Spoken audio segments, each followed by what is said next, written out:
Berikut adalah cara sederhana melayani pelanggan atau konsumen dengan baik. Yang pertama, bersikaplah yang baik. Jika saat ini Anda masih mempunyai sikap jutek, judes, atau tidak peduli terhadap pelanggan Anda, segeralah buang sikap tersebut. Karena bisa jadi yang menghambat usaha Anda bukan faktor dari luar seperti pesaing misalnya, tetapi faktor dari dalam, yaitu diri Anda sendiri. Ada beberapa tips yang bisa saya berikan kepada Anda agar Anda dinilai mempunyai sikap yang baik oleh pelanggan Anda. Tips yang pertama, murah senyum. Bagi sebagian orang, tersenyum merupakan hal yang mudah dilakukan, tetapi bagi sebagian yang lain, sulit rasanya untuk tersenyum jika benar-benar tidak ada hal yang bisa membuatnya tersenyum. Untuk Anda yang sulit tersenyum, cobalah untuk berlatih tersenyum di depan cermin. Lihatlah senyuman Anda sendiri. Jika Anda merasa senyum Anda masih terlihat jelek dan tidak tulus, teruslah perbaiki sampai Anda merasa bahwa Anda bisa melakukannya saat bertemu dengan pelanggan Anda.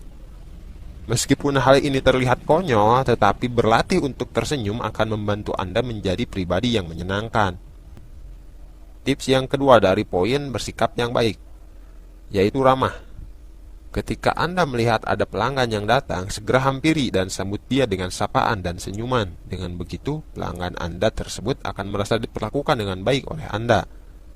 Tips yang ketiga agar Anda dinilai bersikap baik, yaitu jangan membicarakan keburukan pelanggan lain di depan pelanggan Anda.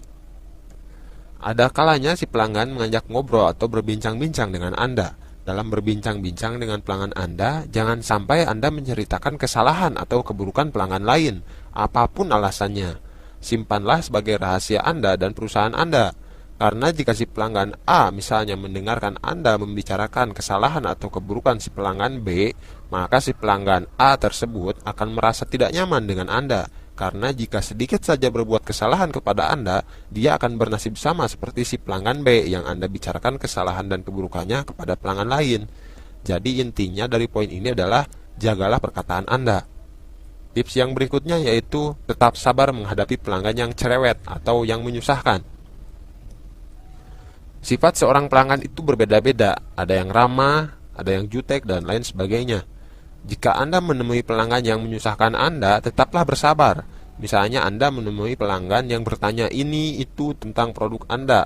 Layani saja dengan menjawab setiap pertanyaan yang ia ajukan. Meskipun sebenarnya jawaban dari pertanyaan si pelanggan tersebut sudah ada di brosur atau pamflet tentang produk Anda.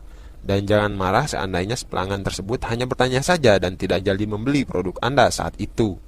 Jangan sampai Anda mengeluarkan perkataan, nanya mulu, jadi beli gak nih? Apalagi jika sampai Anda berkata seperti ini, ah elah, udah capek-capek jawab akhirnya gak jadi beli. Atau seperti ini, kalau gak mau beli jangan banyak nanya dong. Jika sampai Anda berkata seperti itu, perusahaan Anda akan langsung mereka blacklist dan mereka tidak akan pernah datang lagi. Biasanya si calon konsumen yang cerewet itu jika sudah jatuh hati pada pelayanan Anda, maka ia akan loyal atau setia kepada Anda.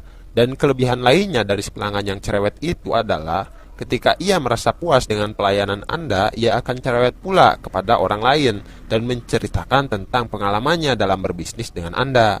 Namun sebaliknya, jika ia merasa sangat tidak puas diperlakukan oleh Anda, maka ia akan bercerita kepada orang lain bahwa pelayanan Anda kepada konsumen itu sangatlah buruk. Poin yang kedua dari cara sederhana melayani pelanggan atau konsumen dengan baik yaitu berkomunikasilah dengan baik. Komunikasi merupakan hal yang sangat penting apapun status, jabatan, atau profesi Anda. Berkomunikasi dengan baik dengan para pelanggan Anda tentunya akan menjadikan pelanggan tersebut merasa nyaman dengan Anda. Berkomunikasi dengan baik tidak harus menggunakan bahasa formal atau bahasa baku. Asalkan sesuai dengan tingkat usianya itu sudah cukup. Misalnya bahasa gaul atau bahasa kekinian bisa Anda gunakan ketika berkomunikasi dengan pelanggan yang gaul juga, yang rata-rata usianya masih muda. Namun ketika pelanggan yang Anda temui adalah yang usianya lebih tua dari Anda, gunakanlah bahasa yang sopan. Gunakan pula bahasa yang mudah dimengerti oleh si pelanggan. Jangan gunakan singkatan-singkatan yang mungkin saja si pelanggan tidak mengetahui arti dari singkatan tersebut. Jika pelanggan Anda adalah seorang yang intelektualnya tinggi, Anda gunakan juga bahasa yang intelek. Tetapi jika pelanggan Anda seorang yang biasa-biasa saja, gunakanlah bahasa yang sederhana dan mudah untuk dimengerti. Jadi intinya dalam berkomunikasi dengan pelanggan, gunakanlah bahasa si pelanggan tersebut. Poin yang berikutnya yaitu layani dengan sigap. Ada banyak orang yang mengatakan lebih cepat lebih baik, tetapi juga jangan terburu-buru atau tergesa-gesa. Sesuatu yang dikerjakan secara tergesa-gesa maka hasilnya tidak akan baik. Oleh karena itu, tetaplah terarah dalam melayani seorang pelanggan. Jika ada pelanggan lain yang mengantri, jangan panik, tetapi juga jangan cuek. Pedulilah kepada pelanggan lain yang mengantri, misalnya dengan berkata, "Sebentar ya Pak, sebentar ya Bu, saya melayani Bapak yang ini dulu." Dengan begitu, si pelanggan yang mengantri tadi merasa diperhatikan. Poin yang berikutnya yaitu jadilah konsultan bagi pelanggan Anda. Berikan solusi bagi kebutuhan si pelanggan. Misalkan begini, ada pelanggan yang berkata, "Mbak, bajuku ini kan mahal.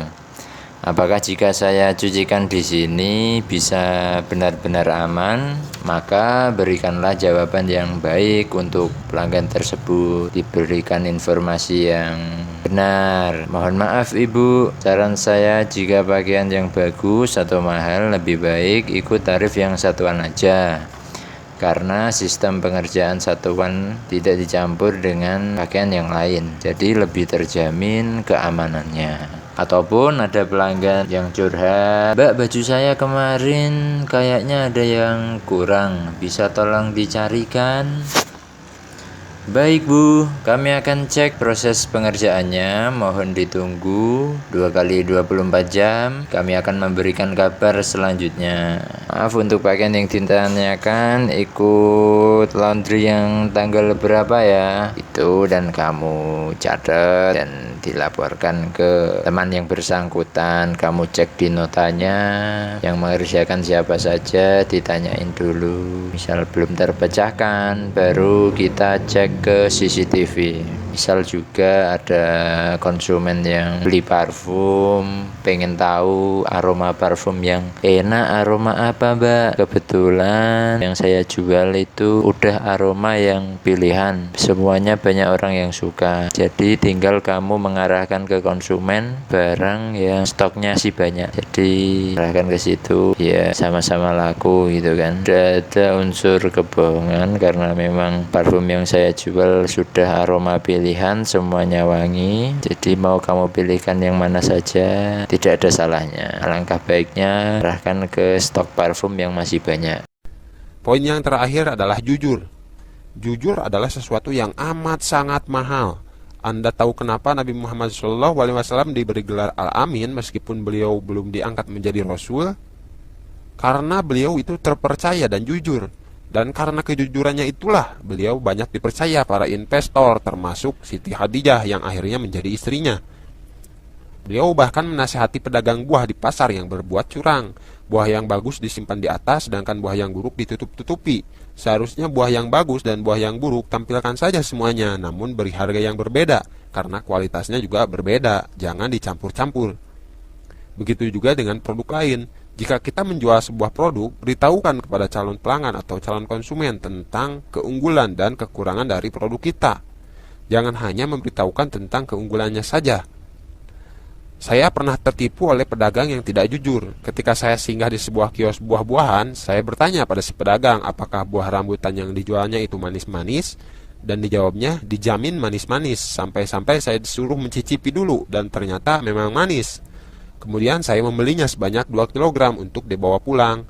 Tapi ketika di rumah, kenapa nggak semanis yang tadi? Kebanyakan yang rasanya masam, bahkan ada yang kualitasnya buruk. Dan saya simpulkan, ternyata yang manis itu bukan buah rambutannya, tapi hanya janjinya saja yang manis. Atau mungkin Anda juga pernah mengalaminya yang seperti ini? Dan muncul pertanyaan, apakah saya akan membeli lagi dari si pedagang tadi? Dan apakah saya akan merekomendasikan kios buah tadi kepada keluarga, kerabat, atau teman-teman saya? Tentu saja tidak. Itulah salah satu contoh akibat dari ketidakjujuran seorang pedagang. Selain mendapatkan dosa karena cara berjualannya yang tidak jujur, si pedagang itu juga tidak akan mendapatkan berkah.